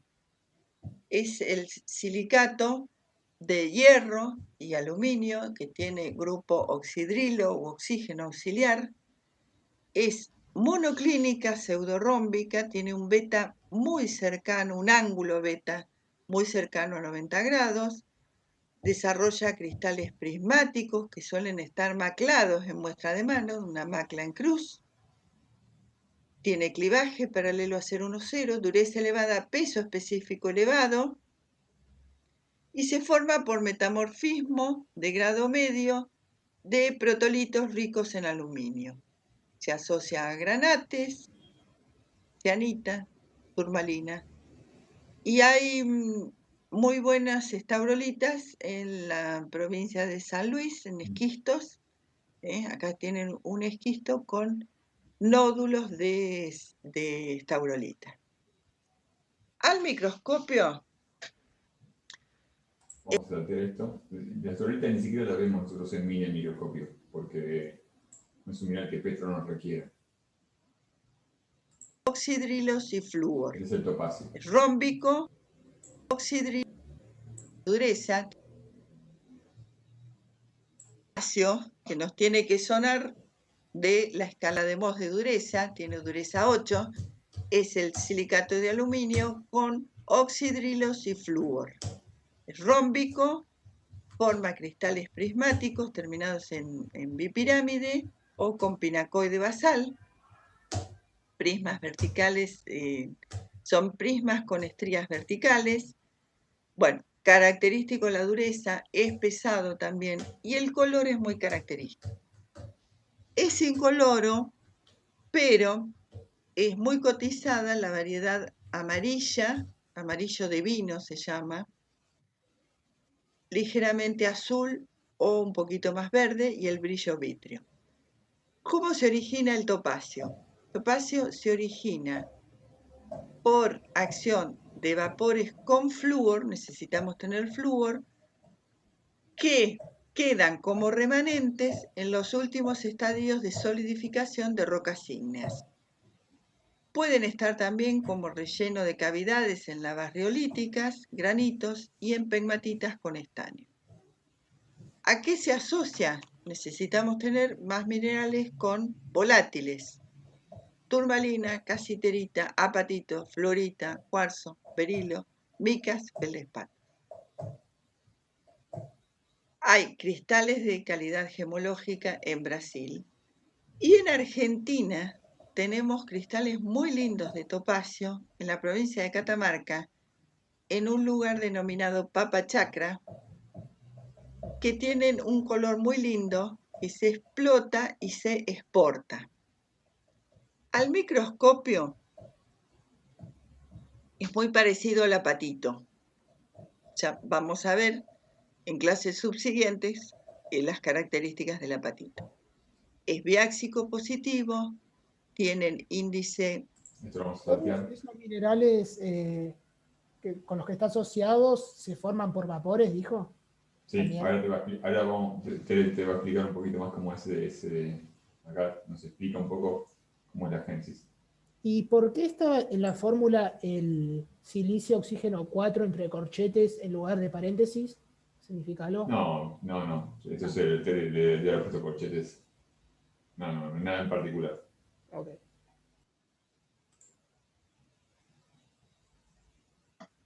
Hablamos Esto sobre la de génesis. dónde se puede formar el topacio y dijimos que asociado a vapores que se generan o que quedan como remanentes en los últimos estadios de solidificación de las lavas de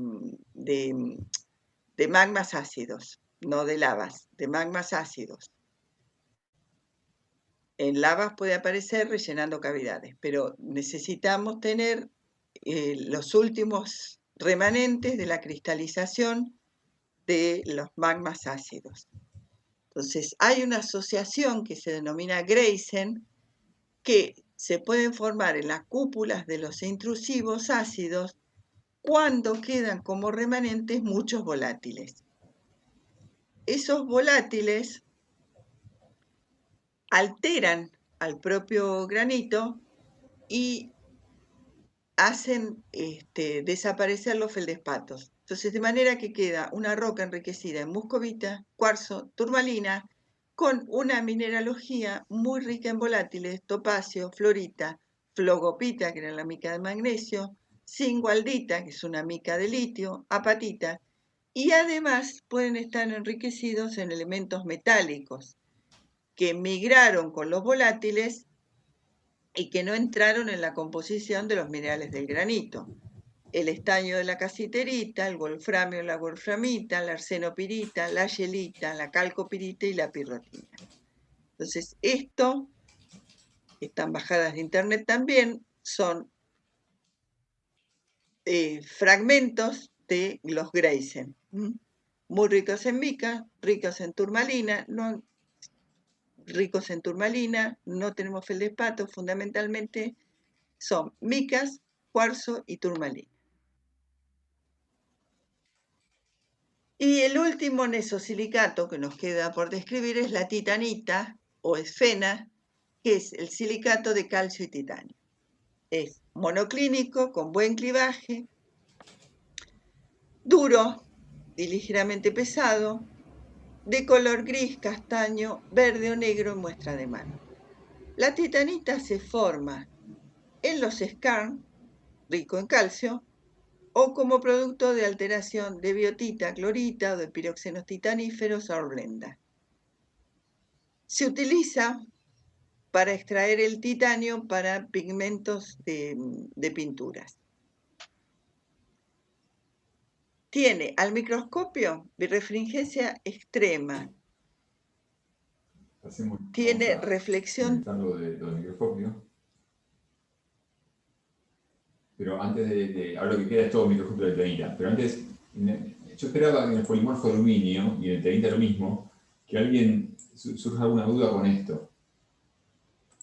A nadie les hace perder el sueño mucho esto, o vamos al polimorfo de aluminio.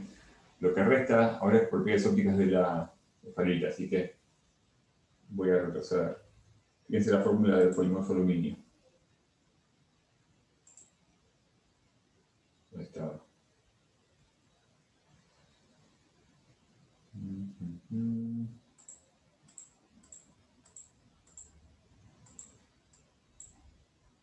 Acá está.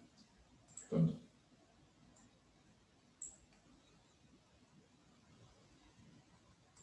Nadie le perturba la fórmula expresada así, o si vamos a la titanita.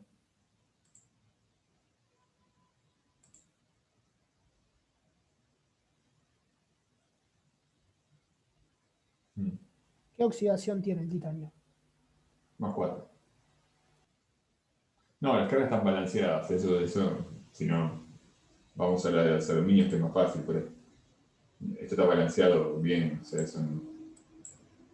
Pero lo que a mí me llama la atención es que, o sea, esto, recuerden que son mesosilicatos, debería ser silicio, oxígeno 4. Son tetraedros que no están polimerizados, es decir, no se coordinan. Estos 4 oxígenos no se unen con estos tetraedros, están solitos. En todo caso aparece oxígeno 5. Eso porque es una forma de vuelta resumida de escribir la fórmula. En realidad la estructura de los silicatos es, la forma correcta sería escribirlo así, más un oxígeno, que no está asociado al silicio, o sea, el grupo de silicatos es esto, y ahora esto sí, compensado por las 6 cargas positivas del aluminio. Y en titanita pasa lo mismo. es un nesosilicato que además tiene un oxígeno.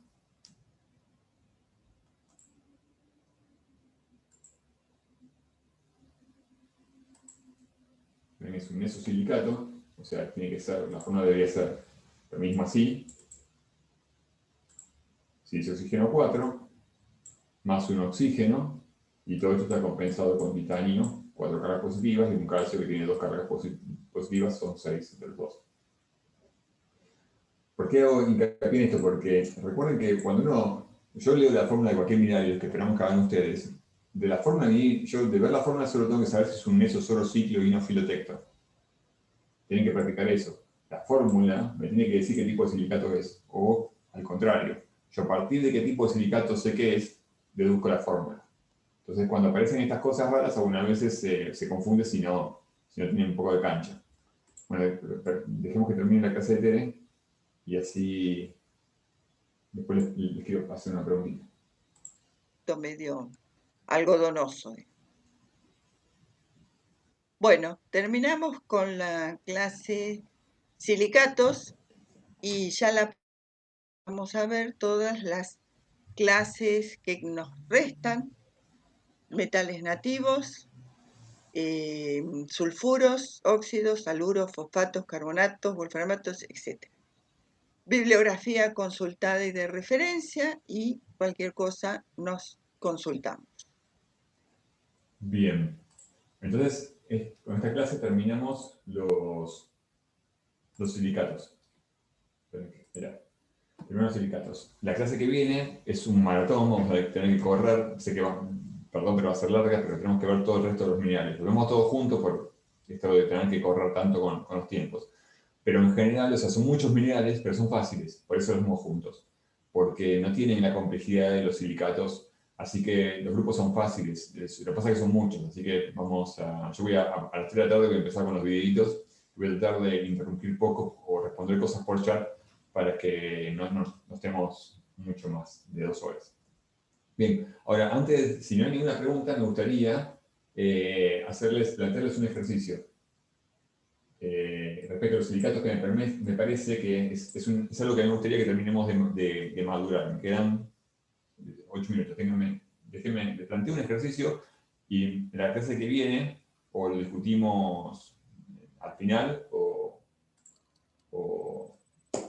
lo resolvemos por el chat. Pero básicamente, esto les va a permitir a ustedes terminar de masticar esto de los silicatos. Dijimos que son 6 subclases: neso, soro, ciclo y no filotecto. ¿Sí? Cada una de esas clases refiere a cómo se polimeriza los tetraedros de silicio y de oxígeno. Entonces, cada una de las clases, por ejemplo, los neso, que acabamos de ver, eran silicio, oxígeno 4, porque no se polimerizan. ¿Recuerdan? Los soro eran silicio 2, oxígeno 7, porque tengo dos silicios y después tengo un oxígeno, 1, 2, 3, 4, 5, Profe, 6 no se ve la y 7. pizarra. Ah, ¿no se ve la pizarra? ¿Qué está pasando? Ah, elegí otra pantalla, perdón. Ahí está.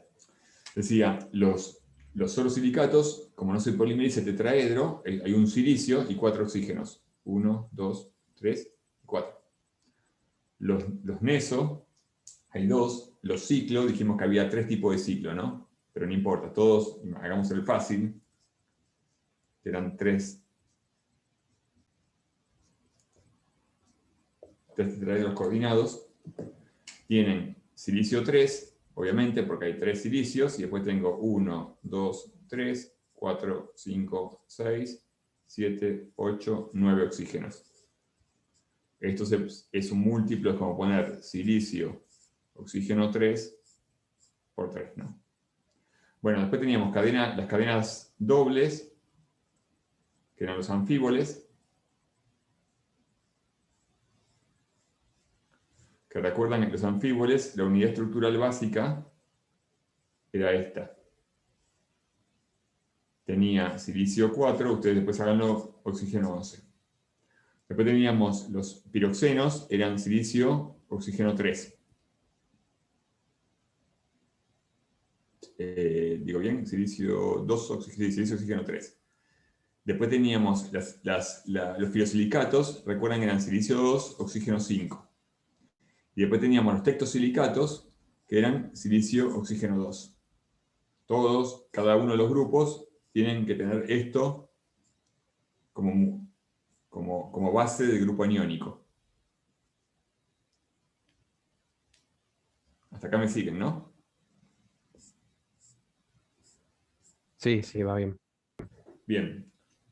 Lo que no me parece que no maduró, o sea, Tere no hizo mucho hincapié en las clases, y yo quiero que ustedes los maduren. Quiero que piensen qué relación existe entre el número de oxígenos que cada uno haga el ejercicio, entre el número de silicio y la cantidad de cargas negativas acá. Si existe alguna relación, y si existe esa relación, si hay algún patrón hacia dónde, o sea, si hay algún patrón hacia dónde aumenta la relación silicio-cargas negativas o hacia dónde disminuye. Piénsenlo cada uno, y si quieren lo discutimos en el foro, vayan poniendo opciones, o en la clase que viene lo vemos. De vuelta, lo que quiero que piensen es cuántas cargas negativas tengo en general, revisen lo que vimos en las clases, en cada uno de estos grupos, y qué relación existe entre el silicio, entre el número de silicios de cada uno de estos tetraedros coordinados y la cantidad de cargas negativas. Si existe alguna relación, hacia dónde disminuye o hacia dónde crece. ¿Tiene, Esto. Sí. ¿Tiene algo que ver con el número de coordinación? No, tiene que ver con la polimerización que se dan en los silicatos. Los silicatos se dividieron en 6 clases porque los tetraedros se polimerizan. Es decir, eso significaba que sus vértices comparten oxígenos. Por eso no necesitan más datos que esto, que lo tienen en la pizarra. Tienen que hacer sencillamente el cálculo de cargas y fijarse por cada silicio cuántas cargas le da cada grupo y ver si hay una tendencia y hacia dónde está esa tendencia. Fíjense, una premisa que establecemos para que hagan el ejercicio es que todos los tetraedros tienen silicio, ninguno tiene aluminio.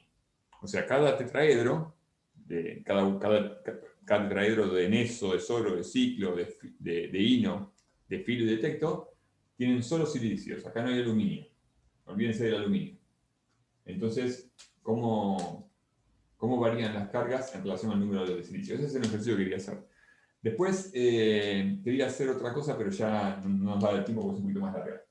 Que era en relación a la fórmula, otra forma de recordar la fórmula de los epítetos, pero creo que la que vimos igual les va a ayudar. Si no tienen más preguntas, entonces, yo les comparto los videitos de la clase mañana o a última hora. Tengo que todavía revisar algunas cosas y el martes nos volvemos a conectar. O sea, el martes es la última clase de sistemática, después ya arrancamos con las clases de óptica. Profe, Sí, Agustina. ¿te puedo hacer una consulta así más en relación a lo que es el parcial? Sí, claro. Porque entra cristalografía y sistemática. De sistemática, ¿qué entraría? ¿Qué tipo de ejercicio, qué tipo de conocimientos tenemos que tener? O sea, dentro de lo que vieron las teóricas, supongo que hay cosas que son más de final y cosas que son como más esenciales que sí o sí hay que saber para el parcial. Esas cosas, ¿cuáles serían? Mira, en general en la sistemática de los trabajos prácticos para regularizar la materia te van a preguntar más que nada cosas que refieran a las características de que te van a decir, yo sé, la cristalografía y la química de cada uno de los grupos. En eso tenés que hacer hincapié, básicamente. En qué tipo de cationes tiene cada grupo y qué cristalografía y en qué tipo de ambientes, si son minerales típicos de rocas metamórficas, minerales de rocas ígneas. Pero eso, fíjense en los minerales que uno te cita en la clase o en la clase de trabajos prácticos, no de todos los minerales, sino de los minerales que hicieron hincapié. Es decir, la turmalina es un típico mineral de pegmatitas o de rocas metamórficas, como dijo Terry de bajo grado. Por ahí, cuando vimos el zircontre, no hizo mucho hincapié en la génesis. Entonces, ese quiere decir que es un mineral que ustedes no es que tienen que ir al libro a averiguar cuál es la génesis del zircón. Solo de los minerales que hicimos especial hincapié, yo sé, los epítetos son importantes porque son formadores de los scam, los granates. Pero básicamente, en las prácticas en general, las preguntas versan en el sentido de ambientes de formación, qué minerales se encuentran. Pueden preguntar cuáles son los minerales de las pegmatitas. Nombre 5 minerales de pegmatita, nombre 6 minerales de scam. ese tipo de preguntas. O, por ejemplo, indique, no sé, la sistemática y la fórmula química de las siguientes especies. Te dan una lista de 10 especies y vos tenés que poner más o menos cuáles son los cationes principales, cuál es la cristalografía de esas especies y el grupo aniónico. Ok, No hace falta que balanceen la fórmula, en que poner el paciente es un lectosilicato que tiene hierro y magnesio, para decir algo. ¿Sí? ok, listo. Listo, genial. Gracias. ¿Entendió? Muy bien. Bien, entonces si no hay más preguntas, terminamos con la clase temática de la clase que viene, que va a ser un maratón, pero va a ser un maratón muy lindo porque son todo el resto de los minerales que muchos son muy bonitos y tienen muchas peculiaridades divertidas. Así que nos vemos el martes. Chao, profe. Hasta luego. Muchas gracias. Buen fin de semana. Hasta la próxima. Chao, hasta Hasta la próxima. Nos luego. vemos. Chao, chao.